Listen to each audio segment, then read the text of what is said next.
जय श्री राम दोस्तों।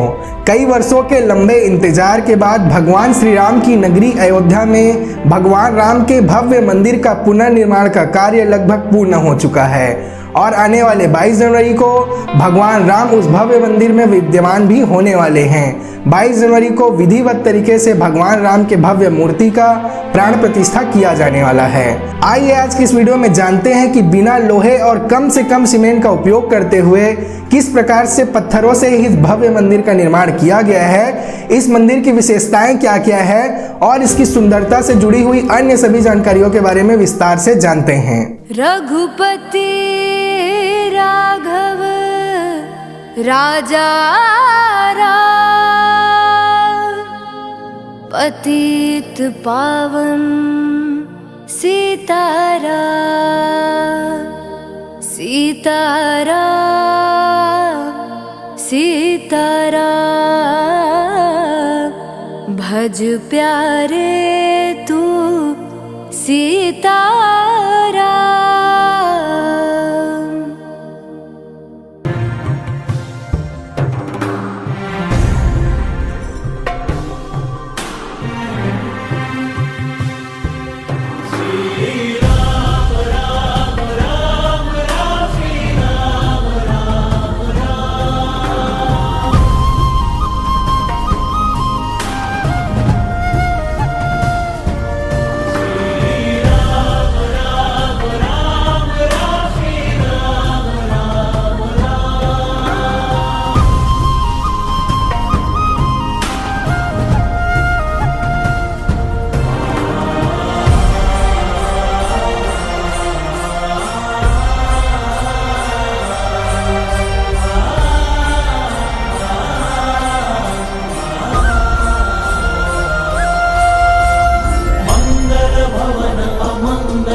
दोस्तों, श्री राम जी के इस भव्य मंदिर को भारत के पारंपरिक नागर शैली में बनाया जा रहा है। इस मंदिर के डायमेंशंस की बात करें तो इसकी लंबाई पूर्व से पश्चिम की ओर 380 फीट, चौड़ाई 250 फीट और ऊंचाई 161 फीट है। यह मंदिर 3 मंजिला होगा। प्रत्येक मंजिल की ऊंचाई 20 फीट होगी। इस मंदिर में कुल 392 स्तंभ और 44 दरवाजे होंगे। दोस्तों, इस मंदिर का निर्माण कार्य L&T यानी लार्सन एंड टुर्बो कंपनी के द्वारा किया जा रहा है, जो सुनने में तो विदेशी कंपनी लगता है, लेकिन आपको बता दूं यह एक भारतीय कंपनी है। आइए जानते हैं कि मंदिर निर्माण की प्रक्रिया किस प्रकार से प्रारंभ हुई।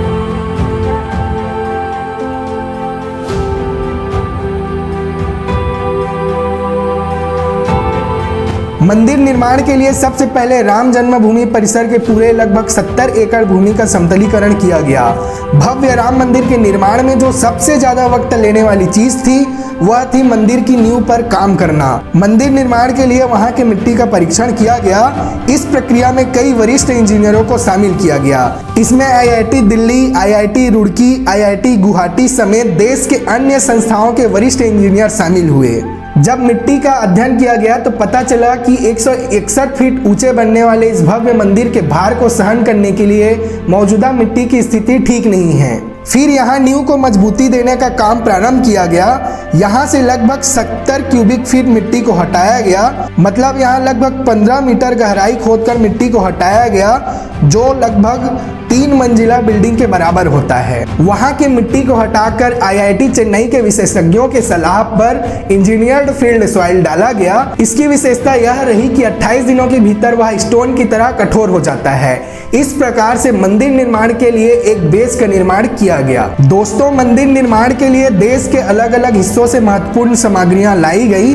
गुलाबी बलुआ पत्थरों को राजस्थान के भरतपुर से लाए गए। इसी प्रकार चबूतरे को बनाने के लिए ग्रेनाइट पत्थर कर्नाटक और तेलंगाना से लाए गए।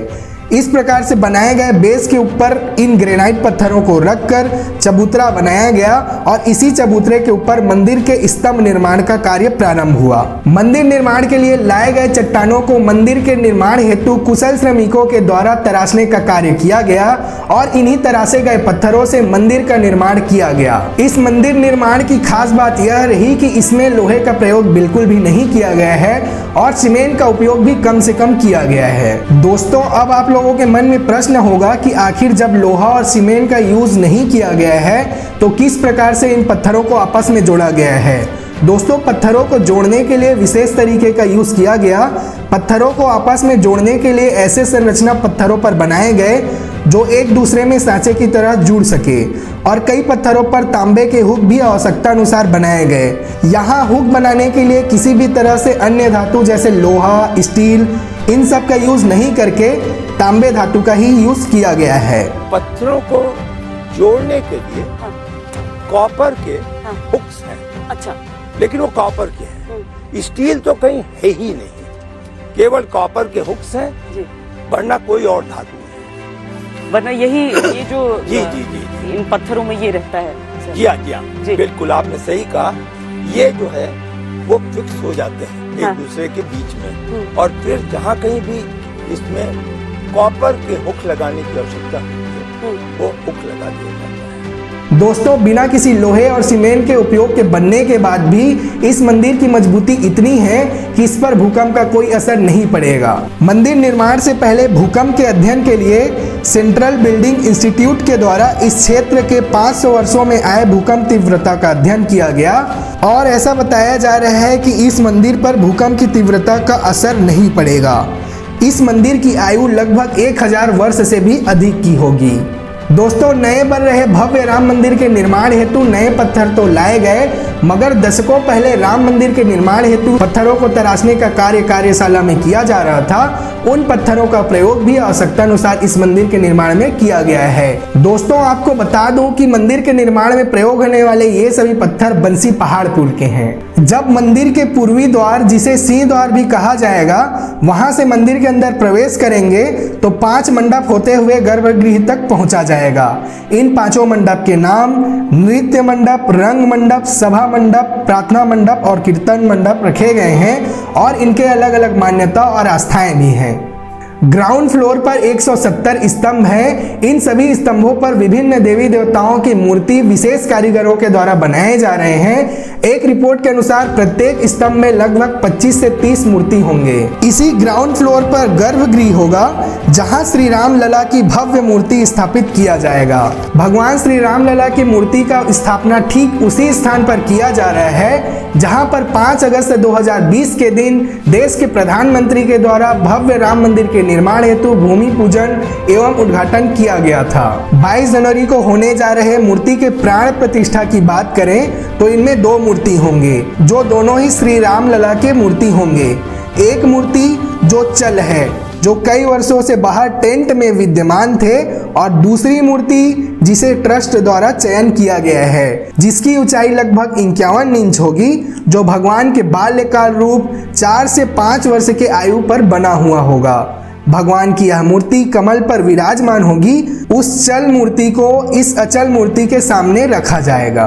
दोस्तों, गर्भगृह के मंडप पर एक विशेष स्थान भी बनाया जा रहा है जहां से रामनवमी के दिन सूर्य की प्रकाश लगभग 12 बजे 4 से 5 मिनट के लिए श्री राम लला के मस्तक पर पड़ेगी। इस पूरे प्रक्रिया को पुणे के विशेषज्ञों के द्वारा किया जा रहा है और ऐसा अनुमान है कि आने वाले लगभग 20 वर्षों तक यह कार्य बड़ी आसानी से संपन्न होता रहेगा। अभी हाल ही में 22 जनवरी को होने जा रहे प्राण प्रतिष्ठा के कार्यक्रम में ग्राउंड फ्लोर का कार्य लगभग पूर्ण हो चुका रहेगा और इसके फर्स्ट और सेकंड फ्लोर का काम आने वाले वर्षों में जल्द से जल्द हो सकेगा। दोस्तों, आने वाले वर्षों में ग्राउंड फ्लोर से ही फर्स्ट फ्लोर में जाने के लिए सीढ़ियां होंगी और वहां राम दरबार होगा। जहां भगवान श्री राम सहित भ्राता लक्ष्मण, माता सीता और भक्त हनुमान की मूर्तियां भी होंगी। उसके ऊपर अंतिम सेकेंड फ्लोर पर श्रद्धालुओं के जाने के लिए अभी कोई फैसला नहीं लिया गया है। उसे सुरक्षा कारणों या ट्रस्ट के विशेष आयोजनों के लिए भी संरक्षित रखा जा सकता है। ये तो हुई भव्य बन रहे राम मंदिर से जुड़ी हुई कुछ विशेष बातें। इसके अलावा मंदिर परिसर के पूरे क्षेत्र की सुंदरता और सुविधाओं का भी ध्यान रखा जा रहा है। इसके आसपास ग्रीनरी का भी विशेष ध्यान रखा गया है। ऐसा बताया जा रहा है कि वाल्मीकि रामायण में जिन पौधों का उल्लेख है उनमें से अधिकांश पौधों को यहाँ लगाने का प्रयास किया जाएगा। साथ ही इस पूरे मंदिर परिसर में मुख्य मंदिर के अलावा 7 अलग अलग मंदिर के निर्माण का प्रस्ताव भी है, जिनमें महर्षि वाल्मीकि के मंदिर, महर्षि वशिष्ठ जी के मंदिर, महर्षि विश्वामित्र, महर्षि अगस्त्य, निषाद राज, माता सबरी, ऋषि पत्नी देवी अहिल्या के मंदिर भी बनाए जाएंगे। इस पूरे मंदिर के निर्माण में देश के सभी क्षेत्रों वर्गों की भावनाओं का ध्यान रखा जा रहा है, ताकि यह मंदिर सिर्फ उत्तर भारत का प्रतीक ना होकर पूरे भारतवर्ष का मंदिर के रूप में परिलक्षित हो। इस मंदिर के निर्माण में लगभग 1800 से 2000 करोड़ की लागत होगी। यह पूरा धनराशि डोनेशन के रूप में ट्रस्ट को प्राप्त धनराशि है। यह धनराशि 4 लाख गांवों से प्राप्त हुआ धनराशि है। इस मंदिर के निर्माण में उपयोग होने वाला धनराशि का एक भी भाग गवर्नमेंट का नहीं है। भले ही मंदिर परिसर के बाहर विकास के सारे कार्य सरकार की निगरानी में हो रहे हैं, जिनका व्यय सरकारी खजाने से किया जा रहा है। सर ओवरऑल अगर हम देखें, सिर्फ ये मेन मंदिर नहीं जो आपने शुरू की भी बात की, आसपास जो डेवलप कर रहे हैं, टोटल खर्च फाइनल कहते हैं ना कि कई बार तो आदमी शुरू तो करता है कि हम 100 करोड़ में बना लेंगे या 200 करोड़ में घर बना लेंगे, मंदिर बना लेंगे, लेकिन यहाँ तो शुरुआत ही यही आपने बताया 700-800 करोड़ का है। वहाँ पे सामने 950 करोड़ सब मिला करके कुछ होने के बाद ओवरऑल खर्च कहाँ 1800 से 2000 करोड़ होगा मिनिमम। इसलिए 1800 से 2000 इसलिए और पूरा डोनेशन है, 100% डोनेशन है। किसी प्रकार का एक अंश भी गवर्नमेंट का नहीं है और ज्यादातर लोअर डिनोमिनेशंस के डोनेशंस हैं। 4 लाख गांव के लोग यहाँ से अपना योगदान कर सके। कूपन काटा है, दिया है, एकत्रित हुआ है। It's really a display of immense faith. इस पूरे मंदिर परिसर में मंदिर की खूबसूरती के साथ साथ यहाँ के सुंदर उद्यान और अन्य चीजों से लोग मनोरंजित होंगे। यहाँ श्रद्धालुओं के आवागमन में आसानी और सुविधाओं के लिए भी कई व्यवस्थाएं की गई हैं, जिनमें तीर्थयात्री सुविधा केंद्र, वरिष्ठ नागरिकों के लिए रैंप, आपातकालीन चिकित्सा सुविधाएं इत्यादि हैं। मंदिर एक ओर जहां पारंपरिक भारतीय संस्कृति की झलक दर्शाती है, वहीं दूसरी ओर यह आधुनिकता का भी एक सुंदर उदाहरण प्रस्तुत करती है। आवागमन को सरल बनाने के लिए देश के अलग अलग भागों से अयोध्या पहुंचने के लिए अभी अभी महर्षि वाल्मीकि एयरपोर्ट और अयोध्या धाम रेलवे स्टेशन का उद्घाटन भी किया गया है। इनके माध्यम से लोगों को यहाँ पहुँचने में आसानी होगी।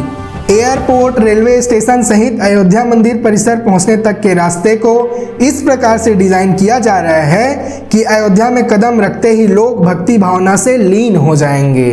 पूरे अयोध्या में श्रद्धालुओं के आवागमन और यहाँ के रहने की व्यवस्था को सरल एवं सुगम बनाने के लिए यूपी सरकार के द्वारा कई ऐसे डेवलपमेंट के कार्य किए जा रहे हैं। रामपथ, धर्मपथ, भक्तिपथ ऐसे नामकरण वाले रास्तों का निर्माण किया गया है, जिनसे होते हुए श्रद्धालु इस भव्य बन रहे राम मंदिर के परिसर तक पहुंचेंगे।